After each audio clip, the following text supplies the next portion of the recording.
Oh, but, well, I'm gonna give them to 105. Yeah. If it's not, after that, we'll just have to, Hit the ground running, right? yes, because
you all to get us going, and before I do that, I have to entertain a motion to approve the minutes. Is that correct? That is correct. So I'll entertain a motion to approve this last Safety and Security Committee meeting minutes. Mr. Chair, I move that we approve the minutes of our last safety and security meeting. It's a motion by Mr. Hagerty. Is there a second? Second. Second by Ms. Gordon. All those in favor of approval of the minutes, let it be known by the sign of aye. Aye. Opposed, same signs. The ayes have it. The minutes are approved. I will turn it over to you all now.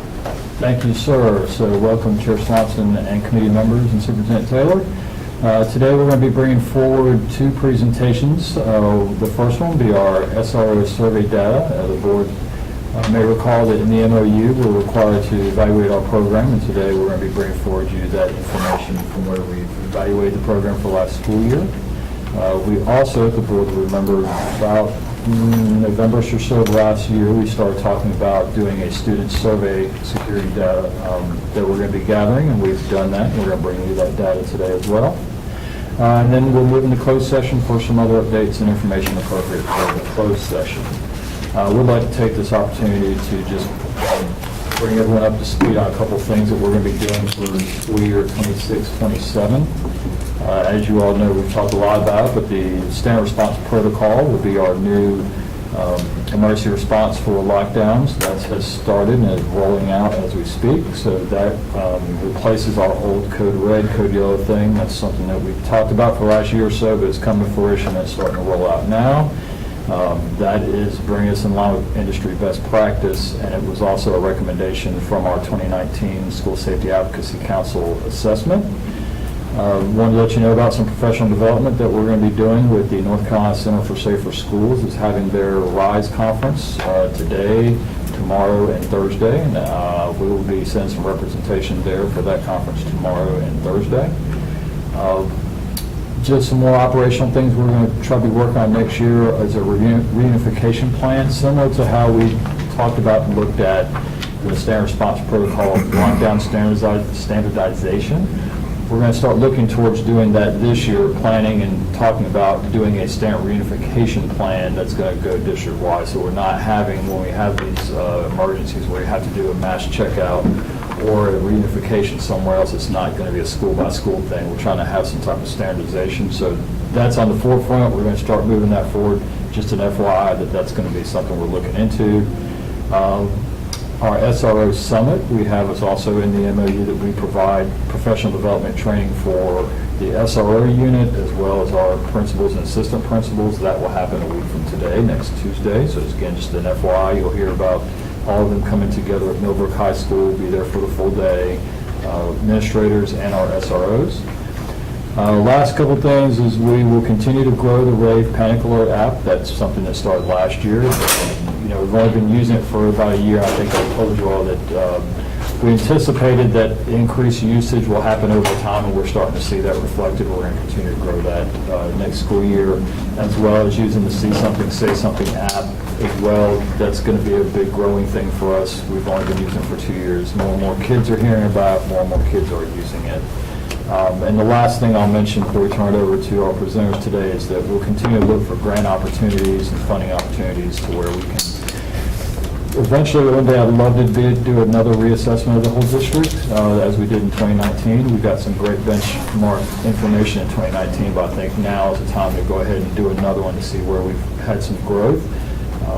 But we've got to find some grant opportunities to get the funding to make that happen. So we'll be looking for that next year. So those are just the updates I had for next year. Things are on the horizon. But the two things we're here for are the presentations. So at this time, I'm going to turn it over to Christian Young. He is our Director of Special Operations, and he is going to bring you the 2025-26 SRO survey data. Mr. Young. Thank you, Mr. Scott. I also want to thank the board for the time. It is an honor and privilege to be presenting in front of you today. As Mr. Scott mentioned, we'll be going over the survey results for the survey that's sent out to principals as well as the SROs. The data is collected from, again, both the resource officers and the principals, and it's to gain their respective experiences and perceptions regarding the program as a whole. We'll be capturing insights on both perspectives and evaluating factors such as overall school safety levels, collaboration quality, administrative support, and overall program impact. The ultimate goal of the survey and its data is to identify strengths, highlight areas for improvement, and resolve any of those issues as soon as they're received. Again, just to touch on the Memorandum of Understanding, it is a document that provides framework for how the SRO program should be conducted.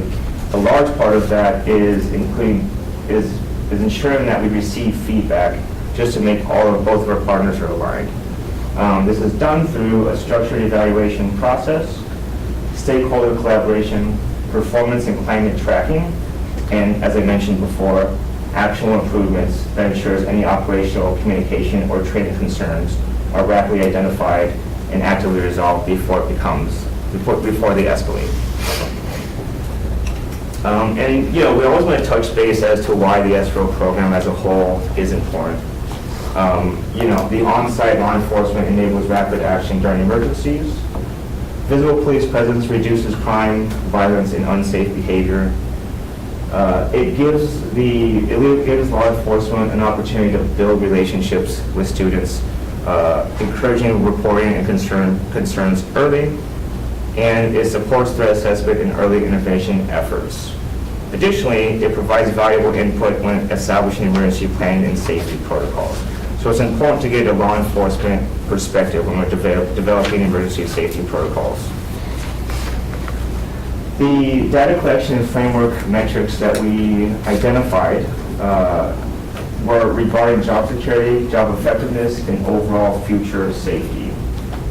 We wanted to figure out what is the overall sense of security within the school environment, not just from the law enforcement perspective, but as well as school administration. We want to do a review of operations, student interactions, and SRO duties. Are the duties of the SRO up to date, and do they make sense, and are they effective in today's school climate? And strategic planning, training, and long-term safety improvements.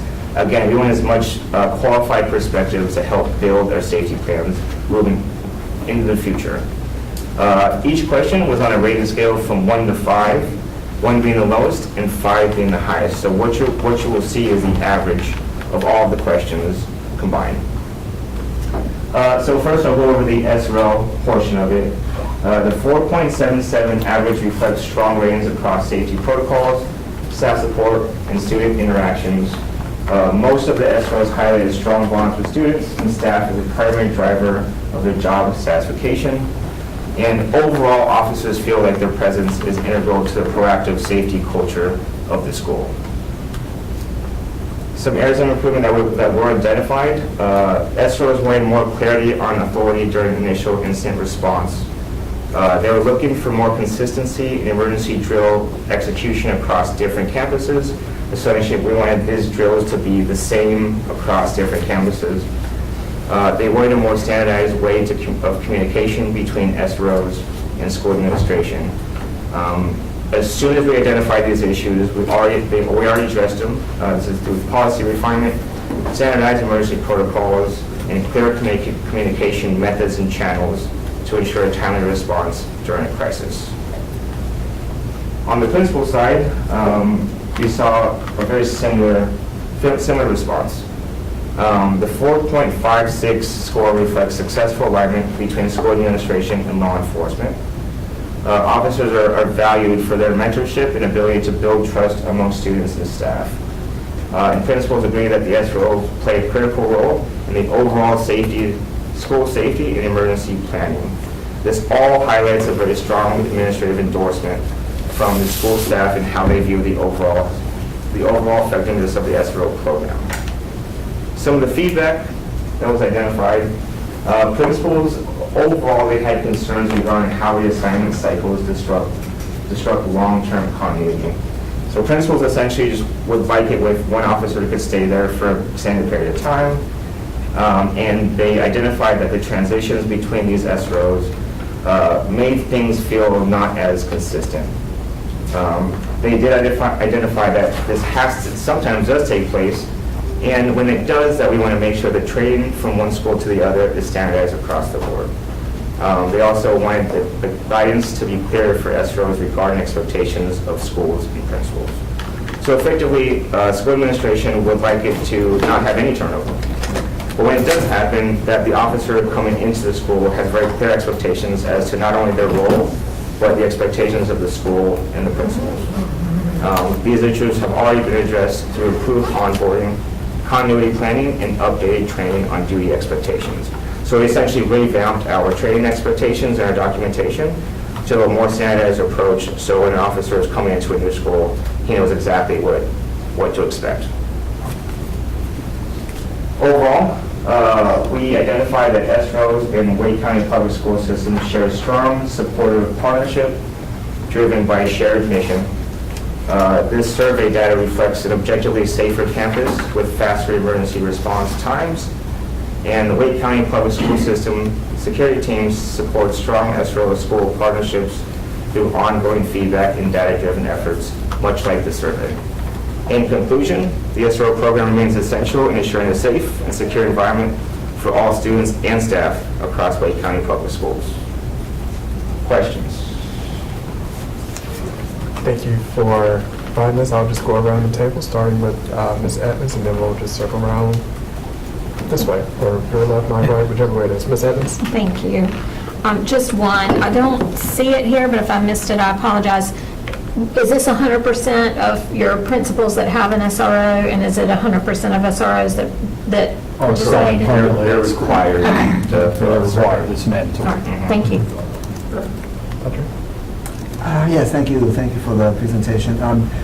Just can you clarify on the principal side, the evaluation regarding the continuity for SRO? Are they referring to just wanting to have the same people come in, day out, kind of? Is that what they're... They would prefer that the same SRO remains at the school indefinitely. But not, obviously turnover does happen. And when it does happen, they would like the expectations to be the same from one officer to the next, regardless of what school it is. So, imagine if an officer is going from one school to another, the expectations for the school that they're coming from should be the same for the school that they're going to, right? And so the expectations and duties should be the same across the board. And so we standardize that through training. And if I could just give you just a little bit more how or where the inside of the principal's coming from. So what happens a lot of times is the SRO, some of them are in the military, for example, and they'll get deployed for 18 months. Typically, what the police department then will turn around and do is they're going to pull an officer off of the road as a temporary fill-in for that position where that person's been deployed. That person may have an interest in being, typically what ends up happening is that person has an interest in being an SRO one day, but there wasn't a spot open, so the police department will pull that officer in and say, okay, you're going to go to the school XYZ temporarily to fill in, kind of get your feet wet, see how it goes.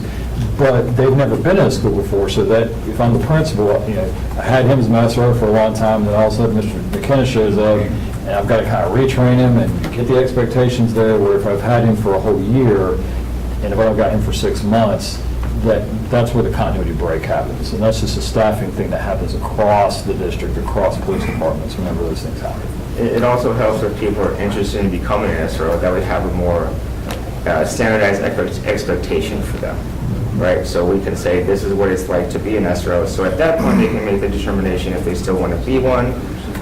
And also it helps the school administration so they don't have to reteach every single SRO that comes on campus. And we've started a better onboarding practice based on some of this information. Where now we sit down and there's a meeting that typically happens between the principal, the SRO, and our security administrator. And they sit down, they have a checklist they go over and make sure everybody's understanding. And that's part of where that continuity can be better brought together. When that deployment happens and that substitute person comes in for 6, 8 months or whatever it is, they can sit down and say, okay, well, here's what an SRO does. These are the things we need to make sure you're doing. Principal, one of the things, just for example, the SRO is not here to do lunch supervision in the cafeteria. That's not their job function.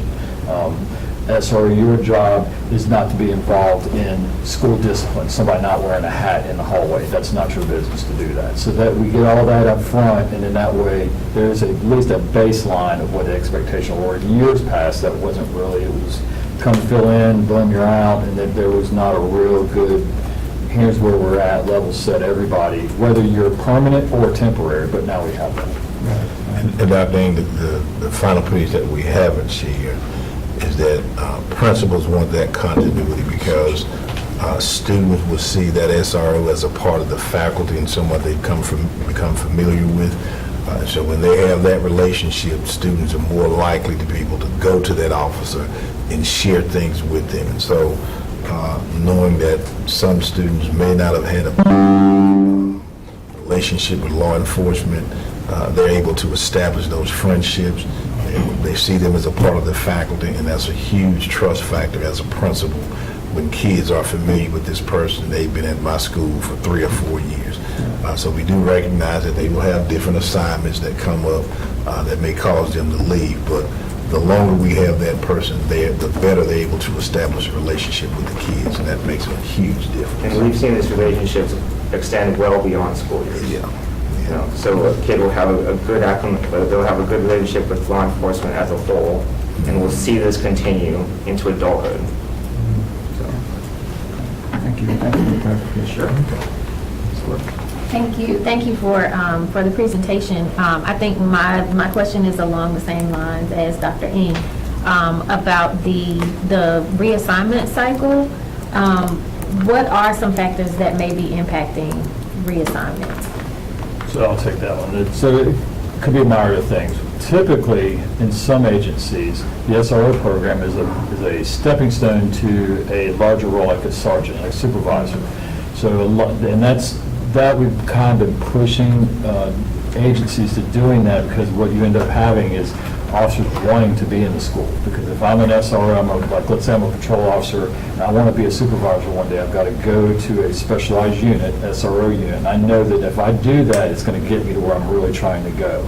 So a lot of our SROs are stepping stones for a career advancement, which is what we want, because they want to be in the school. They typically going to do a better job. Years ago, the SRO program was not seen that way, and it was, I would say, a dumping ground, but it was not held in that high regard as a way to move up. And now that it is in a lot of agencies, we're getting a better SRO for that.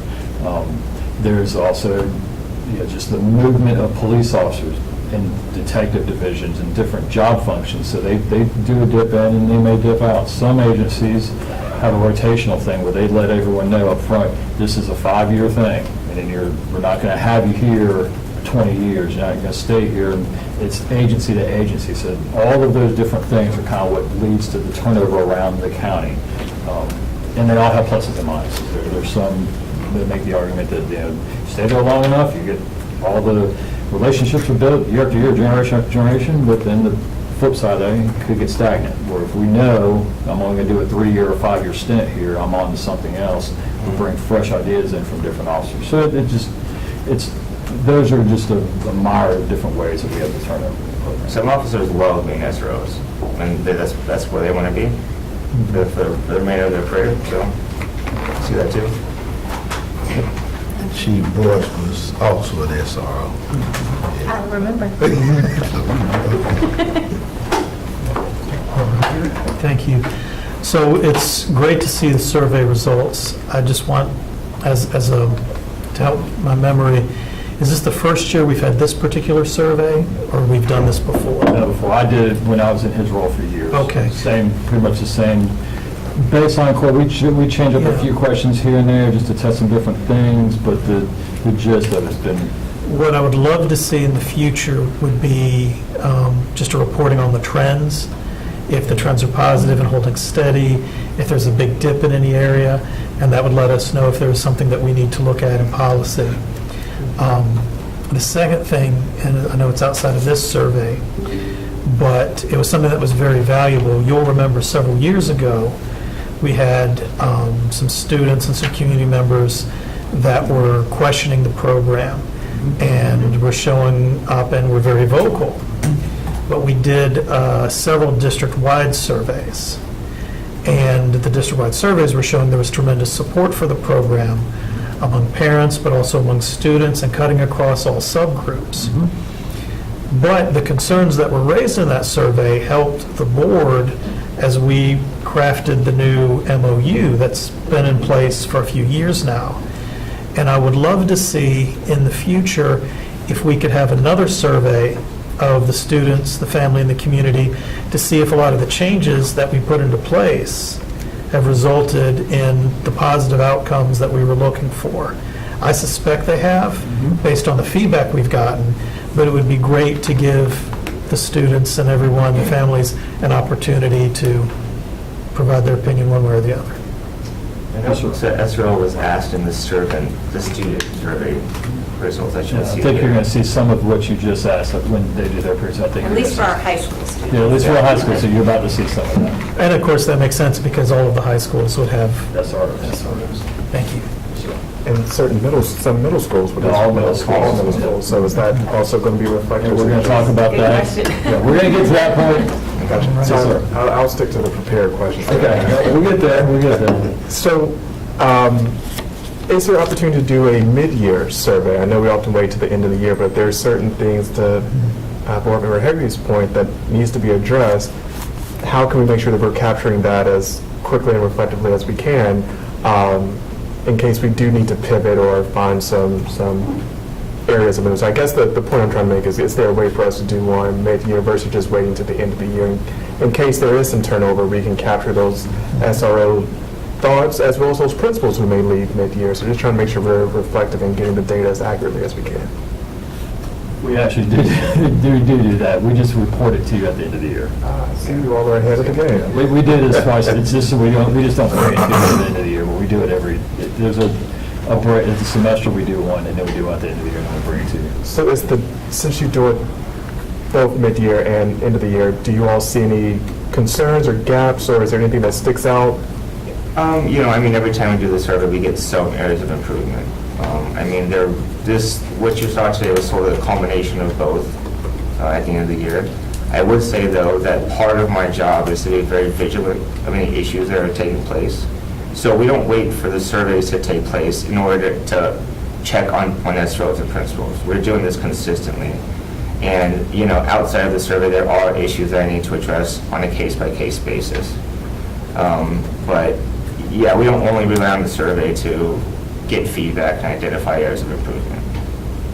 And if you'd like to say, we can bring it, we certainly can bring, because we do it already, we can bring the same data mid-year, so you see it twice. We just thought we'd bring it to you, wait till the end of the year, bring what we got, but we already do it that way, so. That would be great, thank you. Any other comments or questions? All right. Okay, all right, well, we'll move forward with our second presentation then, and I will turn it over to you. All right. Thank you so much for having us here this afternoon. I'm Dr. Colleen Kapla with Data Research and Accountability, and I'm joined by my colleague, Dr. Anissa Ray, who was the principal researcher on this survey project. The desired outcomes for today are an overview of the survey process, a brief overview, a review of the survey findings, and then we'll allow for some questions, Q&A at the end. So just to give you the briefest of overviews, I do want to highlight this was done as a collaboration with the Office of Security and staff from Data Research and Accountability. The work here, the survey, does align with our strategic plan, both through Priority 3, where we prioritize establishing structures and processes to provide timely and consistent services for every student, and ensuring safe environment for every school, as well as AIM 18, which is focused on prioritizing safety upgrades. The survey itself was developed by looking into the research literature, as well as pulling open source surveys that have previously been validated and are research-based, and with gaining insights and collaboration input from our essential partners, including you all here at the Safety Security Committee, the area superintendents, chief officers, and of course, our high school kids. Now, just to make sure we're all speaking the same language, there's a couple of definitions here. School safety, referring to a feeling of being protected from factors that may jeopardize a safe school environment, and school security, being measures that protect students from potentially harmful external threats.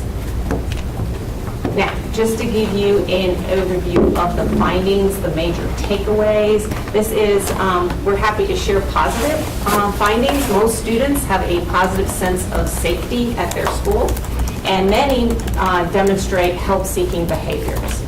The students also shared positive school climates and school security measures make them feel safe. Students did share that interactions with peers and staff could be strengthened, as well as an awareness of these reporting systems.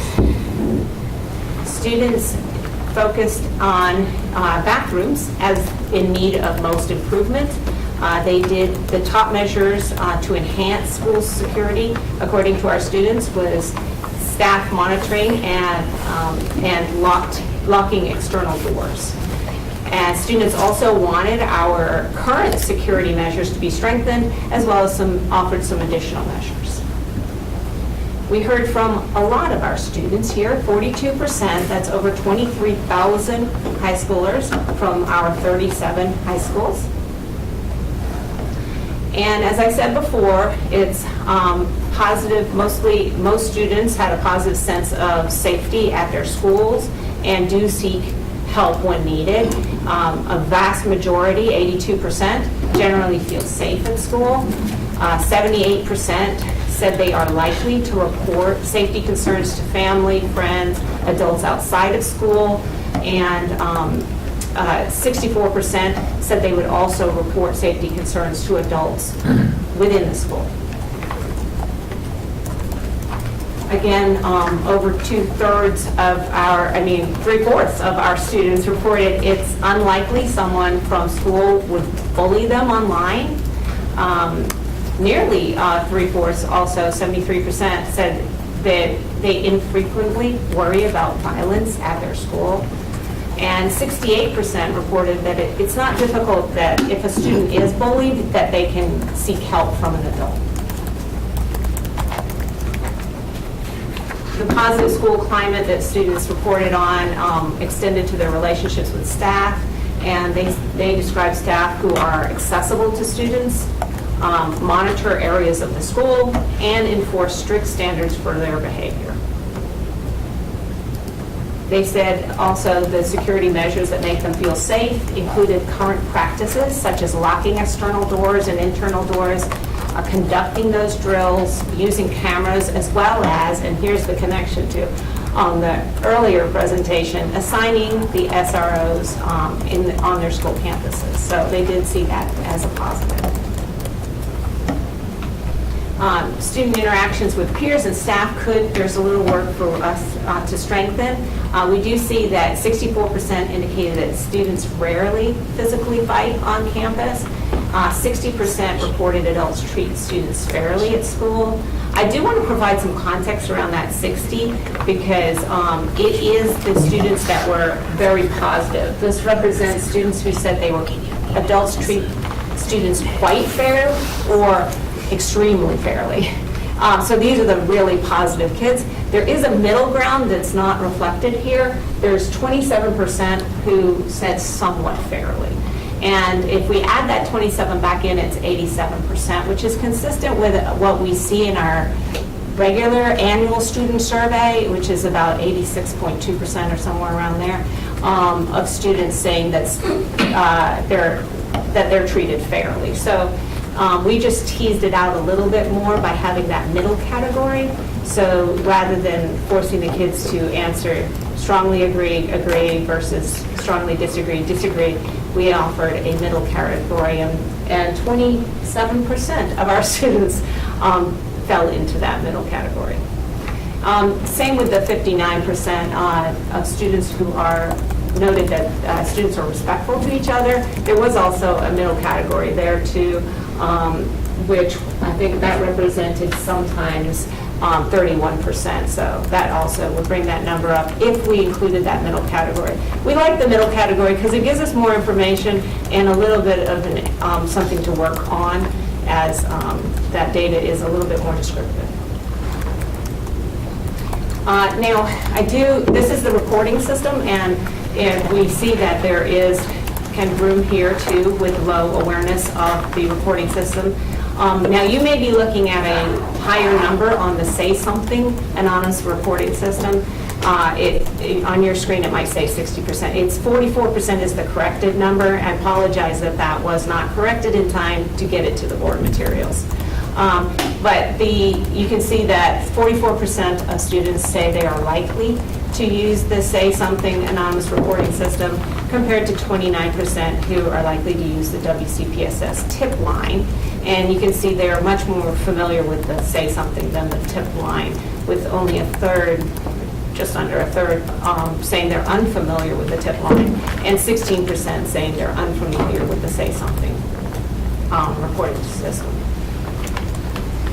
Now, as I said before, students said the area that's most in need of improvement is the bathroom. And when they said that, they said it loud and clear, with 46% of them saying that. And you can see the other areas that they also identified are much lower percentages, but they're also there for you to see.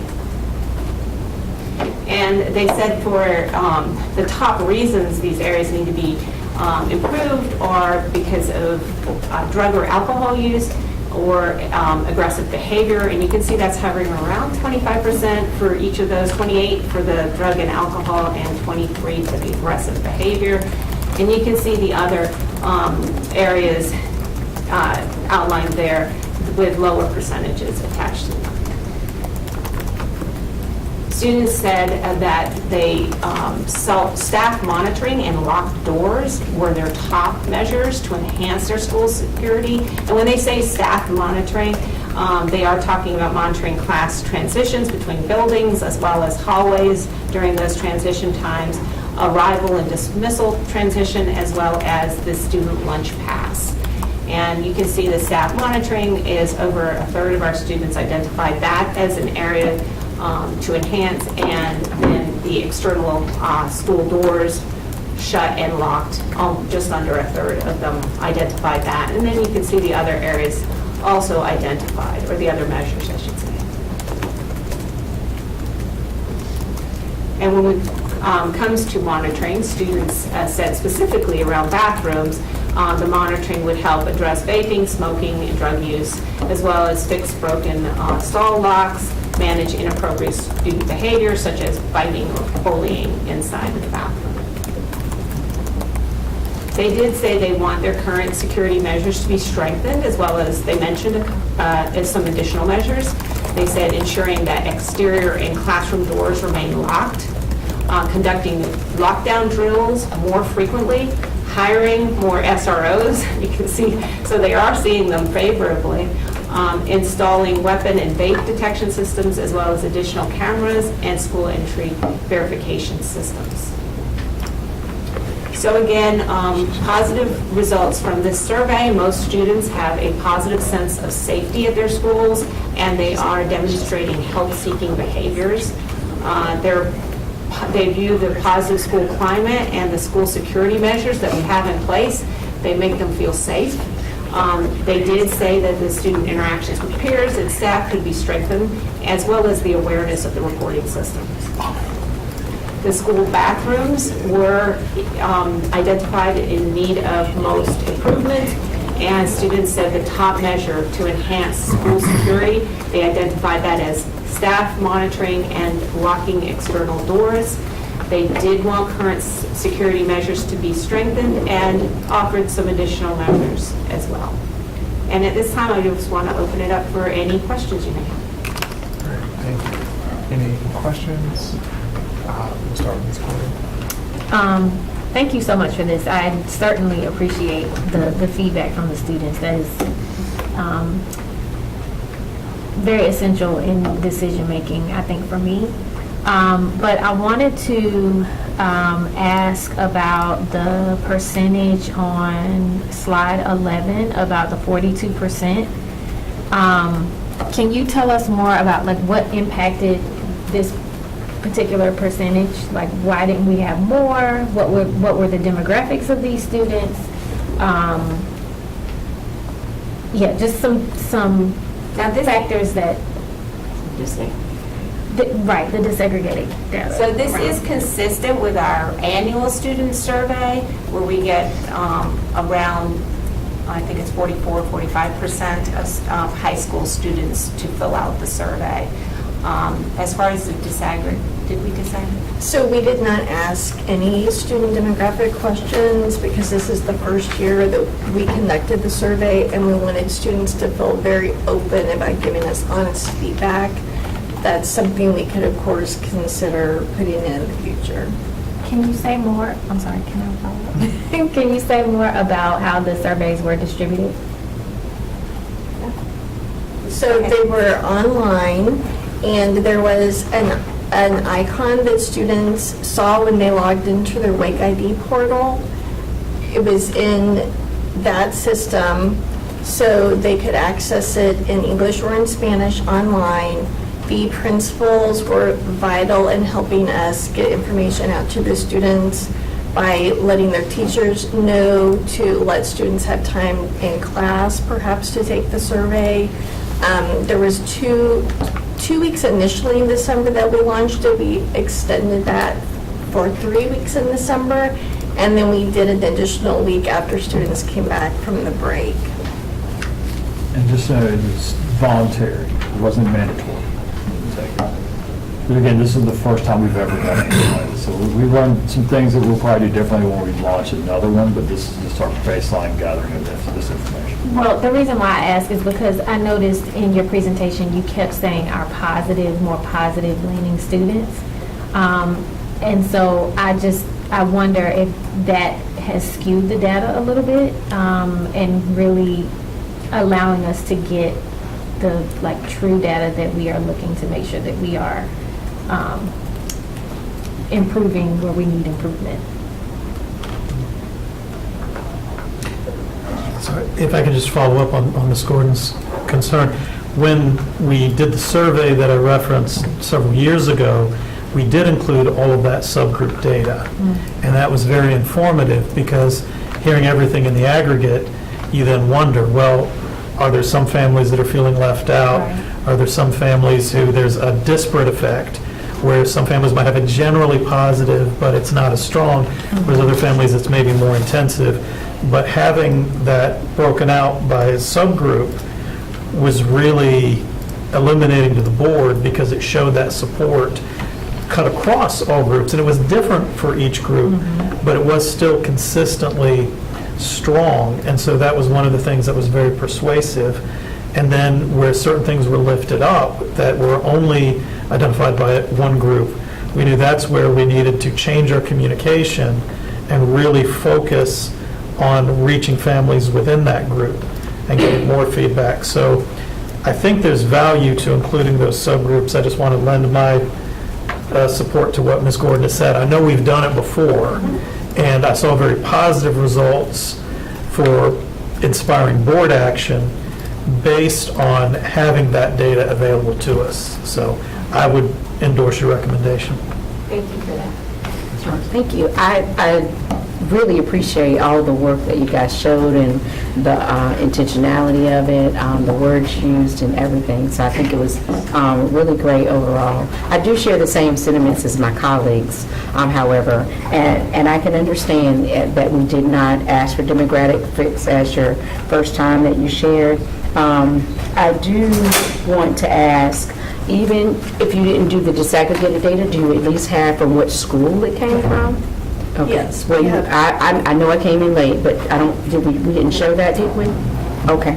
That would be helpful for me to know which schools of high school students were really participatory. And then the other thing that I was curious about, if you want to share a little bit more, with the language that you used in the presentation was really good and very positive, so I do like that.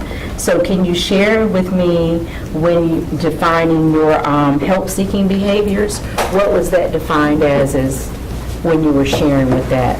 What does the help-seeking behaviors look like? So those are very specific questions, such as when they have safety concerns, what is the likelihood that they would contact someone they know to report them? And there's two separate questions. Yeah, can we go to that slide? There's two right there. So the 78%, that is, That's not the slide that caught my attention. Okay. But it's another one where you had it. So is that what that means, though, when you went there? Yes. With the first slide, and then it comes here?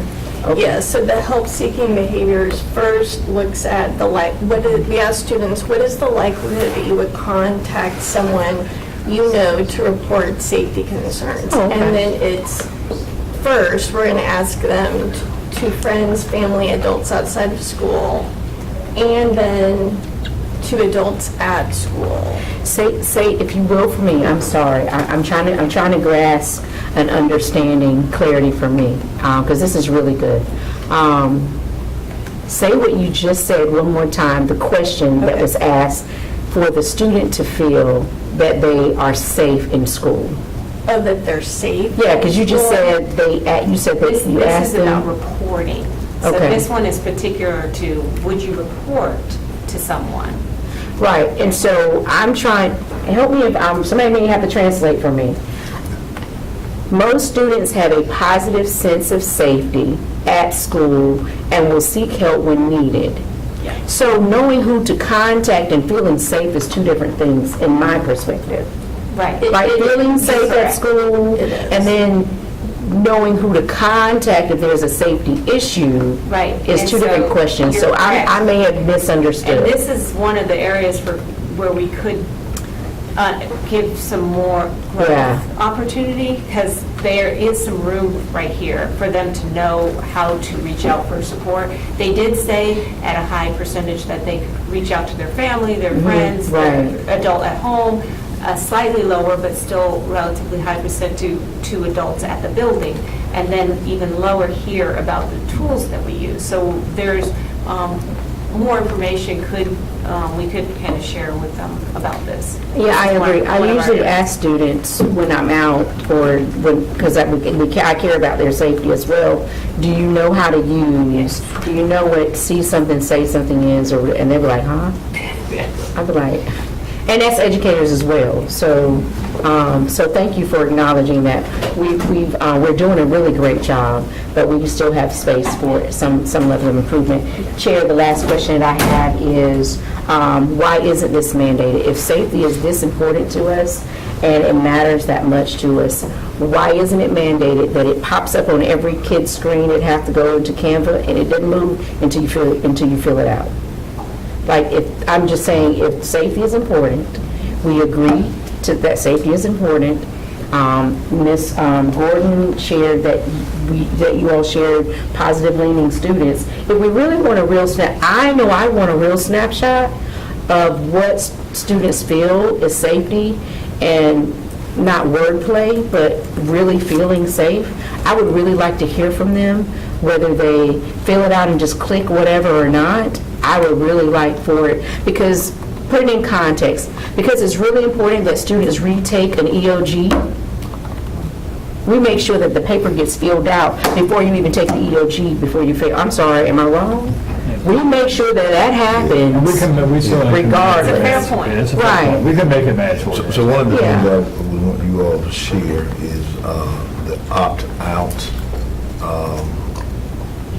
standards that students can select, because there are certain surveys that we do that are opt-out. And so one of those, if we think about the youth risk tobacco survey, you can make it where students have to take it and then parents have to opt out, or you can do it where only students who opt in actually take it. And so which method did we use for this particular survey? I'm not sure. I would assume they had the opportunity to opt out or not take it if they didn't want to. Yes, if they did not want to take it, they did not take it. Okay. But it wasn't an opt-out actual click of an issue. It was just a Yeah, it's totally choice. volunteer. We can, the point I think you're trying to make is you want to see this, if safety is important, you have to do it, or you have to opt out of not doing it. Right, from a parent, not from, yeah. But And I can keep in imagine- mind, this one's students, not. Right, I get Yeah. it, but if he just said that parents had to be the one to choose the opt-out, I think that every parent in Wake County Public Schools is concerned about their child's safety within Wake County Public Schools. And so I'm interested in that and expanding on what the safety questionnaires look like, even down to some social emotional spaces of it. So, great job, though. Overall, One great job. context of this particular site we're looking at, remember, we're trying to make a shift and drive people, students, to the see something thing, and get them away from, so we want to see that the WCPSS tip-on number, I want to see that go out. That's the old phone number, that's where you call, and we know that kids they didn't want to call, so we're trying, that, when we brought the Say Something app here, it was to drive them away from, so I'm hoping at some point that tip line will eventually just go away, to be honest with you. We just use one thing, and the one thing will be what they choose to do, which is text, which is what the Say Something does. So just some context around why that number's 29%, that's actually a good thing. And the lower it gets, the better off we are. Yeah, thank you so much. There's certain population that I'm concerned whether that we are able to capture, and that's our special needs population. And I don't have a solution for you guys in terms of how to capture that. And, that's one of the most vulnerable population in, talking about going to the bathroom and getting bullied or whatever. And are those students willing or able to say something about what happened? Or so I want to see what we can like brainstorm on how to capture that information better. Like I said, I don't have a solution for that. Great point. Great And point. I think that disaggregation would be very helpful, so thank you. Yeah, I think for when you that. make it, to Ms. Rice's point, you make Yeah. it mandatory, then that captures everybody, especially the students as well. Thank you. Good afternoon. We know the students' biggest concern. So what is our response? What are our options to improve bathroom safety, understanding the complexities of that it is a bathroom and there has to be respected space there? And if this is a closed session discussion, that I can accept that as well. Just please let. I prefer if we could, we're going to talk about some of that in close. So. Okay. Thank you so much. So I had a couple, and I'm going to start with Ms. Carfield's question. As it relates to the bathroom, I had a similar one. So the question was the student survey and what are we doing to act on their concerns, such as the bathroom, vaping, and behavioral issues, and how are we going to pretty much how we're going to act on those concerns. They've acknowledged it. What are we going to do to see something differently? Can you explain what So that that's part of why I put the closed session portion on here, the solutions and the things. I'd rather talk, if it's okay, I'd rather do those in that form. And she should be here momentarily so we can reframe that in closed session. Okay. So the question that I had was, we're trying to increase the participation. I know when I taught, I had a homeroom, and there's lessons that you're supposed to go through the first 10, 20 days of school. So is that something that we're going to be utilizing moving forward to address the concerns that Board Member Rice had laid out, where you can talk about introducing students to the See Something, Say Something app, and as well as having an opportunity for students to participate in the survey in that setting? So that's one question I have, and I'll turn it over to you all to address that. So, to make sure I understand the question. So first you're asking, are we encapsulating some of these things that you just saw in like a general safety talk to the beginning of the school year for all these things? Correct. Using homeroom or other classroom periods that are designed within the first 10 to 20 days of school.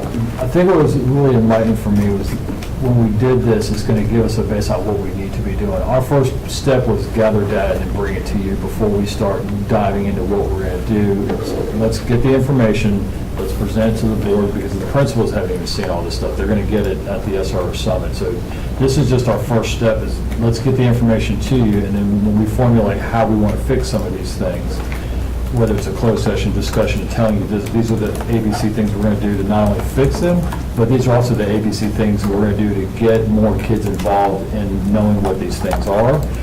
So I think right now today our main point is just bringing you the information and giving it to you. And then we've got some things that we want to talk to you about. Definitely closed is going to address some of the more granular things that are in here to fix some of that. But I do think that adding both you and Ms. Rice's point, if it's mandatory, from Mrs. Rice's point, and then your point, it's going to be in homeroom, this is when we're going to do this, and here are the things we're going to lay out in homeroom to give folks. Great point.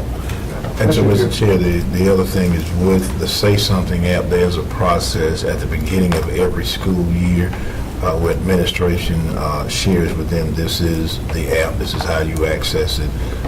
Our first big campaign was maybe I want to say 2 years ago when we moved to the Say Something app. And so I remember it was in the spring of 2024 when we had conversations with administration about this is going to be the format that we switch to. Remember, there's legislation that requires every district to have an anonymous reporting system.